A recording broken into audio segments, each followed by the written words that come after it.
C'était une méningite d'origine bactérienne liée à une bactérie qu'on appelle le méningocoque, dont on sait qu'il peut pénétrer au fond de la gorge, surtout après des contacts salivaires, et chez certaines personnes un peu plus fatiguées ou un peu plus fragiles, à ce moment-là diffuser autour du cerveau et entraîner de la fièvre, des vomissements,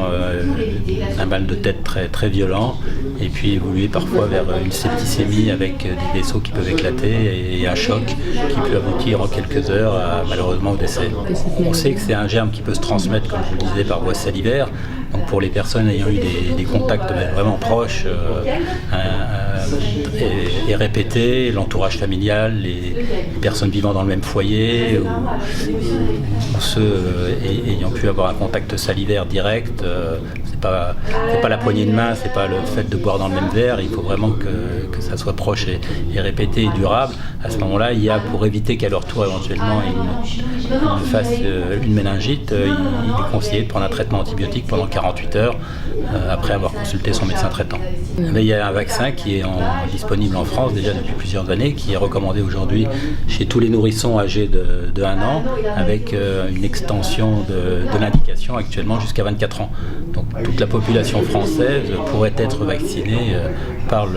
ce vaccin contre la méningite à méningocoque C. Écoutez, devant un tel événement, l'Agence régionale de santé prend toutes les dispositions et en particulier prend contact avec le service hospitalier et l'entourage proche de la victime de manière à identifier tous les contacts proches et leur administrer le plus rapidement possible un traitement antibiotique pour éviter la survenue de nouveaux cas. Alors, nous avons mis en place, en lien avec le CHU, un numéro vert qui est actif, qui est gratuit, qui est le 0800 255 025. Il n'y a a priori pas de raison d'être inquiet, puisqu'encore une fois, l'Agence régionale de santé a mis en œuvre tout ce qui était en son pouvoir